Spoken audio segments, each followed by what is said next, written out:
এটা অনেকের কাছে আসলে ভালো লাগে, আসলে ভালো কিছু অনেকের কাছে ভালো লাগে, এটাই স্বাভাবিক। তারপর দেখা গেছে যে সাধারণ মানুষ যখন এই বিষয়গুলোকে অ্যাপ্রিসিয়েট করবে, তারা রিসিভ করবে, তখন এক সময় যায় ওনারা পাত্তা পাবে না, ওনারা অনেক কিছু অলরেডি চলে গেছে, যাবে। আর আমি আপনাদের সাথে ইনশাল্লাহ আসি, আলহামদুলিল্লাহ। আমি সবসময় আসি, মাঝখানে ছিলাম না, এটা আমার কোনো না, এটা মনে করি আপনাদেরই আপনাকে তো যাই হোক, আবার যেহেতু একটা পরিস্থিতিকে কেন্দ্র করে আসছি, তো এটা চূড়ান্ত একটা রূপ ইনশাআল্লাহ যাতে দিতে পারি আপনারা আমার জন্য এই দোয়াটাই করবেন আলহামদুলিল্লাহ।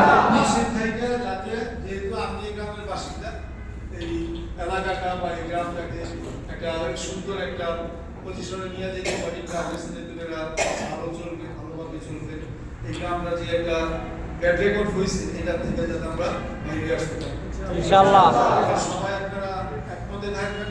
ইনশাআল্লাহ সামনে একটু এদিক সেদিক বলবে, যার কাছে ভালো লাগবে না, অনেকে দেখা গেছে এইসব বিষয়ে অনেকে এই আছে, যেমন এগুলোর মধ্যে তাদের রায় ব্যাপার থাকে বা একটা করতে থাকে, এগুলি যখন হারায় ফেলায় অনেকেই হয়তো ভালো লাগবে না, এটা স্বাভাবিক। ঠিক উল্টা বলা কিছু বলবে করবে, তো আপনারা ধৈর্য সহকারে, আমি বলবো ধৈর্য সহকারে বিষয়গুলিটা আপনারা ট্যাকেল করবেন ইনশাআল্লাহ।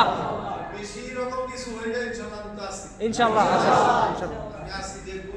আর হুজুরের যে বিষয়টা নিয়ে কথা হয়েছে, এটা তো এখানে বললাম, এখানে বইলা যেতেছি, হুজুর আছে, সেটা থাকবে আলহামদুলিল্লাহ। সত্যি কথা যে হুজুরের যে সুন্দর কণ্ঠস্বর, যে সুন্দর তেলাওয়াত, আমার কাছে সত্যি অনেক ভালো লাগছে আলহামদুলিল্লাহ।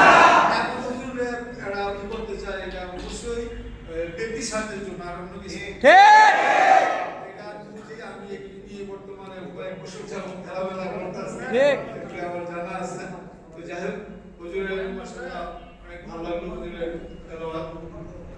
যাই হোক, সামনের দিকে আরো সুযোগ হইলে হুজুরের নামাজ পড়ার সুযোগ হবে। আমাদের তরফ থেকে আপনারা আগামী জুম্মার দাওয়াত রইল ইনশাআল্লাহ। আগামী জুম্মা আমার অনেক কাজ, আগামী জুম্মায় শুনবো, আগামী এটা যে কোনো জুম্মা পড়লে ইনশাআল্লাহ ভালো লাগবে, যে কোনো আগামী জুম্মায় তিনটা দাওয়াত আছে, তিনটা দাওয়াত দেওয়া যায়, এক জায়গায় করবো, আরেক জায়গায় যাবো, আরেক জায়গায় যাবো। আমাদের দাবি থাকলে আগামী শুক্রবার আমাদের তো মাহফিল শেয়ার হবে, আপনি ইনশাআল্লাহ অবশ্যই আমাদের ক্যান্ডেল ইনশাআল্লাহ আপনার হাতে থাকবে। ইনশাআল্লাহ তো জানেন, মানে যদি ভালো থাকে অবশ্যই আসবে। সভাপতি সেই হিসাবে চলে গেছে, আপনি সংস্কৃতি সমাজে সমাজে সংস্কৃতি মহাজন সবসময় ছিল, আমরা সংস্কৃতি জানি, আমরা সবসময় ফ্যাক্টরি আসছি আপনার বিরুদ্ধে, আলহামদুলিল্লাহ আমাদের সুরক্ষা মানুষের বিষয়ে এখন আমরা ভালো কাজ হয়ে যাবে। তারপর যে আপনার সঙ্গে আরও অন্তরাল এখানে আসছে, আপনি আমি সমাজের পক্ষ থেকে আসলে আমি বা আমাদের মতো যারা এই পর্যায়ে থাকে, এরা সবার কাছে ভালো থাকতে পারে না, অনেকে ভালো বলবে, অনেকে খারাপ বলবে, এগুলো আমাদেরকে মাইনে নিতে হবে। এটা আমি আমার এলাকা, আমার গ্রামে আমি মনে করি তারা হয়তো ভুল বুঝছে, তারা যখনই আমার কার্যক্রমকে সামনের দিকে দেখবে, তখন হয়তো তাদের ঠিক যাবে। যারা সব যে কোনো ব্যাপার আমাকে সহযোগিতা করবে। আমি এটুকু বলতে পারি যে আমার নিজের জন্য আমি কিছু করবো না, আমি এলাকার স্বার্থে, এলাকার উন্নয়নের স্বার্থে যাবো, এলাকার মঙ্গলের স্বার্থে, আলহামদুলিল্লাহ। শান্তির স্বার্থে। কারণ এইটার পিছনে আমার অনেক কিছু লাগা থাকবে, অনেকে তো শান্তি চায় না, শান্তি চায়, এটা থাকবে, সব সমাজই আছে, শুধু এখানে না।